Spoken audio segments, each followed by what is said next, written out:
Hello guys, आप सभी साथियों का स्वागत है आपके अपने यूट्यूब चैनल टॉवर्स इन पर। तो जैसा कि आपको पता है कि जब से अग्निपथ योजना को जो है लाया गया है उसके बाद से इसका जो है पूरे भारत में विरोध हो रहा है।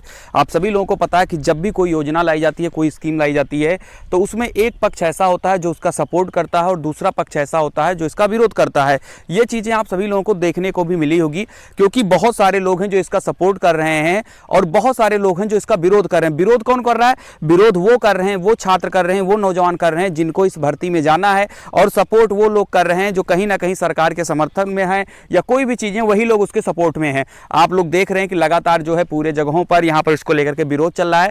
ऐसे में कुछ चीजें जो है यहाँ पर निकल कर आई हैं, आज की अपडेट है, आज के न्यूज़पेपर में जो है निकल कर आई है। क्या है अपडेट, उसको हम लोग देख लेते हैं। सबसे पहले तो जो भी साथी चैनल पर नए हैं वो चैनल को पहले सब्सक्राइब करें, जिससे आप सभी लोगों को सारा जो इन्फॉर्मेशन है वो आप सभी लोग को मिल सके और कोई भी अपडेट आपको इधर उधर ढूंढने की जरूरत नहीं है। सिर्फ इसी चैनल को सब्सक्राइब करिए, सारी अपडेट आपको यहाँ पर मिल जाएगी। चलिए देखते हैं क्या है अपडेट। सबसे पहली अपडेट है, 2-3 अपडेट है, सारी अपडेट को आपको देखना है, ध्यान से देखिएगा वीडियो को। अग्निपथ योजना वापस नहीं होगी, सेना के अधिकारी ने किया स्पष्ट। यानी कि इतने सारे विरोध के बाद भी सेना अधिकारियों ने यह कह दिया है कि ये अग्निपथ जो योजना है वो वापस नहीं की जाएगी। आप देख सकते हैं 19 जून की अपडेट है। अग्निपथ भर्ती योजना का देश भर में विरोध हो रहा है, कई राज्यों में हिंसक प्रदर्शन भी हुए हैं। इसके बाद रविवार को तीनों सेनाओं के अधिकारियों ने प्रेस कॉन्फ्रेंस की। एक टॉप अधिकारी ने स्पष्ट किया कि अग्निपथ योजना को वापस नहीं लिया जाएगा। यहां पर आप देख सकते हैं, पूरी न्यूज पढ़ लेते हैं। सेना के लिए नई शुरू की गई अग्निपथ भर्ती योजना को वापस लेने की बढ़ती मांगों के बीच सेना के एक सीनियर अधिकारी ने रविवार को स्पष्ट किया कि इस योजना को वापस नहीं लिया जाएगा और कहा कि यह देश को युवा बनाने के लिए एकमात्र प्रगतिशील कदम है। भारतीय नौसेना और वायुसेना के अधिकारियों के साथ एक ज्वाइंट प्रेस कॉन्फ्रेंस को संबोधित करते हुए सेना विभाग के अतिरिक्त सचिव लेफ्टिनेंट जनरल अनिल पुरी ने कहा कि अत्यधिक ऊंचाई वाले क्षेत्रों में स्वास्थ्य उद्देश्यों के लिए कई हताहतों की सूचना मिली है। जनरल अनिल पुरी ने कहा कि अग्निपथ योजना के नहीं होगी, इससे वापस क्यों लिया जाना चाहिए? यह देश को युवा बनाने के लिए एकमात्र प्रगतिशील रास्ता है। इससे युवा क्यों बनाया जा रहा है? हम देश की रक्षा, राष्ट्रीय सुरक्षा के साथ छेड़छाड़ कर रहे हैं, इसकी कोई जगह नहीं है। ठीक है, यहाँ पर बहुत सी चीज़ें बताई गई हैं। मैं आपको एक उदाहरण देता हूँ कि आप जानते हैं कि ऊंचाई वाले क्षेत्रों से स्वास्थ्य उद्देश्यों के लिए कितने लोगों को हताहत होने की सूचना है। इसके बारे में पढ़ें, तब आपको पता चलेगा कि युवा क्यों महत्वपूर्ण है। यहाँ पर अपना अपना रीजन जो है, तर्क यहाँ पर लेफ्टिनेंट जनरल जी ने दिया है। और भी अपडेट है, उसको भी हम देख लेते हैं। यहाँ पर और भी अपडेट है। अग्निपथ योजना के विरोध के बीच तीन सेनाओं ने रविवार 19 जून को प्रेस कॉन्फ्रेंस कर युवाओं का भ्रम दूर करने का प्रयास किया है। अग्निपथ योजना पर सैन्य मामलों के विभाग के अतिरिक्त सचिव लेफ्टिनेंट जनरल अनिल पुरी ने कहा कि हर साल करीब 17,600 लोग तीनों सेनाओं से समय से पहले रिटायरमेंट ले रहे हैं। कभी किसी ने उनसे ये पूछने की कोशिश नहीं की कि रिटायरमेंट के बाद वे क्या करेंगे।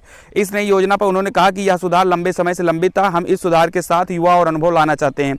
आज बड़ी संख्या में जवान करीब 30 साल के हैं और अधिकारियों को पहले की तुलना में बहुत बाद में कमान मिल रही है। अनिल पुरी ने कहा कि अग्निवीरों को सियाचिन ग्लेशियर अन्य क्षेत्रों में वही भत्ता मिलेगा जो वर्तमान में सेवारत नियमित सैनिकों पर लागू होता है। यहाँ पर यह चीज़ बड़ी अपडेट बताई गई है कि जो भत्ता सियाचिन ग्लेशियर में नियमित जवानों को मिलता है, वही जो भत्ता है जो हमारे अग्निवीर जाएंगे उनको भी यही चीज़ें जो है वहाँ पर भत्ता दी जाएगी। सेवा शर्तों के साथ कोई भेदभाव नहीं होगा। देश की सेवा में अपना जीवन कुर्बान करने वाले, यहाँ पर बताया गया है, को 1 करोड़ रुपए का जो है, जो भी अग्निवीर है उनको 1 करोड़ रुपए का मुआवजा मिलेगा। विभिन्न मंत्रालयों और विभागों द्वारा घोषित अग्निपथ के लिए आरक्षण के बारे में भी यहाँ बताया गया कि कहाँ पर आपको आरक्षण मिलेगा। बहुत सारी चीज़ें बताई गई हैं। वहीं पर एक अपडेट और निकल कर आई है अग्निपथ स्कीम के बारे में कि आगजनी और प्रदर्शन में शामिल युवाओं की आर्मी में भर्ती नहीं, शहीद अग्निवीरों को 1 करोड़ का मुआवजा। जानिए सेना की प्रेस कॉन्फ्रेंस की 8 बड़ी बातें। आज इसको लेकर कॉन्फ्रेंस हुई और वहाँ पर यह बताया गया कि जो भी लोग आगजनी में प्रदर्शन कर रहे हैं उन लोगों को यहाँ पर भर्ती नहीं किया जाएगा। और साथ ही साथ ये बताया गया कि जो भी अग्निवीर मान लीजिए 4 साल की ड्यूटी करता है और वो शहीद हो जाता है तो उसको 1 करोड़ रुपए का मुआवजा भी दिया जाएगा। लगातार इस कोशिश में जुटी हुई कि कैसे युवाओं को इस योजना के फायदे से वाकिफ कराया जाए और उनके भीतर उबाल मार रहे क्रोध को कम किया जाए। इसी कड़ी में आज तीनों सेनाओं के अधिकारियों ने एक ज्वाइंट प्रेस कॉन्फ्रेंस की। सेना में भर्ती की गई नई अग्निपथ योजना के ऐलान के बाद से देश भर में विरोध प्रदर्शन हो रहे हैं। युवाओं का एक बड़ा समूह सरकार से इस योजना को वापस लेने की मांग कर रहा है। युवाओं के अंदर इस आक्रोश पूरे भारत में तबाही का मंजर लिख रहा है। इस योजना को लेकर कई राज्यों में हिंसात्मक प्रदर्शन हुए हैं। हालांकि सरकार और सेना लगातार इस कोशिश में जुटी हुई है कि कैसे युवाओं को इस योजना के फायदे से वाकिफ कराया जाए और उनके भीतर उबाल मार रहे क्रोध को कम किया जाए।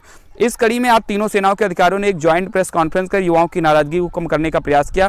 तीनों सेना की उच्च अधिकारियों ने काफी आसान भाषा में इस योजना के फायदे गिनाए। आइए जानते हैं। तो यहाँ पर चीजें हम लोग देख चुके हैं, सारी चीजें जो इन्होंने बताया, उन्होंने यही कहा है कि जो भी इस आगजनी में शामिल होगा उनको जो है यहाँ पर सेना में भर्ती नहीं किया जाएगा। अगर आप 4 साल के लिए सेना में भर्ती हो जाते हैं, आप सभी लोगों को जितने भी भत्ते जो नियमित वालों को मिलते हैं वही आपको भी मिलेंगे। और इन्होंने ये कहा कि बहुत सारे लोग ऐसे हैं जो सेना में 30 साल के बाद जो है छोड़कर चले आते हैं क्योंकि उनको समस्या होती है इसीलिए जो यहाँ पर 4 साल का किया गया है कि जो युवा हैं, जो नौजवान हैं, वो वहाँ पर जाएंगे। यानी बहुत सारी चीज़ें उन्होंने समझाने का प्रयास किया है, लेकिन जो विरोध है वो थमने का नाम नहीं ले रहा है। यहाँ पर आप देख सकते हैं और भी यहाँ पर चीज़ें बताई गई हैं कि अग्निपथ हिस्सा में शामिल नहीं थे, अग्निवीर आवेदकों को देना होगा शपथ पत्र। यानी कि अगर आप इसके लिए आवेदन करते हैं तो आप लोगों को एक शपथ पत्र भी देना होगा और ये बताना होगा कि मैं अग्निवीर में जो है शामिल मैं आपके अग्निपथ हिंसा में जो है मैं शामिल नहीं था। यहाँ पर चीज़ें बताई गई हैं, क्लियर की गई हैं। यहाँ पर देख सकते हैं लिखा है कि केंद्र की नई सैन्य भर्ती योजना अग्निपथ के लिए आवेदन करने वालों को अब शपथ पत्र एफिडेविट देना होगा कि वे देश भर में फैले किसी भी हिंसक विरोध या आगजनी की घटना का हिस्सा नहीं थे। रविवार को सेना, नौसेना और वायुसेना के शीर्ष अधिकारियों प्रेस वार्ता को संबोधित करते हुए सैन्य मामलों के विभाग के अतिरिक्त सचिव लेफ्टिनेंट जनरल अनिल पुरी ने कहा कि सभी अग्निवीरों को शपथ पत्र देकर साफ करना होगा कि उन्होंने कभी किसी भी उग्र प्रदर्शन या आगजनी में भाग नहीं लिया है। उन्होंने कहा, अनुशासन सशस्त्र बलों के लिए एक बुनियादी जरूरत है। अगर किसी भी उम्मीदवार के खिलाफ कोई प्राथमिकी है तो वह इसका हिस्सा नहीं हो सकते हैं। यहाँ पर बता दिया गया कि अगर किसी ने भी आगजनी में हिस्सा लिया तो उनको एक शपथ पत्र देना होगा कि मैं उसमें शामिल नहीं था, क्योंकि जो लोग यहाँ पर इसका नुकसान कर रहे हैं उन लोगों का जो है कोई भी जगह यहाँ पर नहीं है, क्योंकि जो भी सेना है, सशस्त्र बल है, उसमें अनुशासन ही बहुत ज़्यादा महत्वपूर्ण है। ठीक है, चलिए वहीं पर हम बात करते हैं अपनी एक अगली अपडेट के बारे में। और अगली जो अपडेट हमारी है वो है सुप्रीम कोर्ट में जो है यहाँ पर देख सकते हैं एक वैकेंसी आई है 210 पोस्ट पर, और ये जो वैकेंसी है वो एससीआई जूनियर कोर्ट असिस्टेंट 2022 को लेकर के है। पोस्ट का नाम यहाँ बताया गया है, जूनियर कोर्ट असिस्टेंट है, 210 पोस्ट है। और SCI junior court assistant eligibility की बात करते हैं, यहाँ पर क्या एलिजिबिलिटी है तो bachelor degree in any stream at any recognised university, यानी आपके पास एक बैचलर डिग्री होनी चाहिए, बीए, बीएससी, बीकॉम कुछ भी होना चाहिए आपके पास में। साथ ही साथ आपकी जो टाइपिंग है 35 वर्ड पर मिनट जो है आपको यहाँ पर टाइपिंग देखी जाएगी। और नॉलेज ऑफ कंप्यूटर ऑपरेशन, यानी कुछ ना कुछ इसकी नॉलेज होनी चाहिए। तो आप सभी लोग जाकर इसको जो है देख सकते हैं, आपको मिल जाएगा। कोई भी साइट जाएंगे वहाँ पर आपको देखने को मिल जाएगा कि इसमें जो है क्या है, नोटिफिकेशन में क्या मांगा गया है। तो अगर आप इंटरेस्टेड हैं तो आप इसको देकर जो है आप आवेदन कर सकते हैं। तो फिलहाल के लिए आज जो है इतनी सारी अपडेट थी। उम्मीद करता हूँ कि आपको कुछ अच्छी चीज़ें यहाँ पर देखने को, सुनने को मिली होगी, अपडेट आपको मिली होगी। तो आप सभी के लिए काफ़ी इंपॉर्टेंट थी। दोस्तों को आप इसको जरूर शेयर करें ताकि दोस्तों को भी अग्निपथ योजना या जो भी चीज़ें, क्योंकि आज प्रेस कॉन्फ्रेंस हुई और प्रेस कॉन्फ्रेंस में बहुत सारी चीज़ें आज जो है क्लियर हुई हैं। तो फिलहाल के लिए ये रही आज की अपडेट। अगर वीडियो अच्छी लगी तो प्लीज़ लाइक करें, शेयर करें, सब्सक्राइब करें। मिलते हैं अगली वीडियो में किसी खास अपडेट के साथ। तब तक के लिए खुश रहिए, मस्त रहिए। जय हिंद, जय भारत।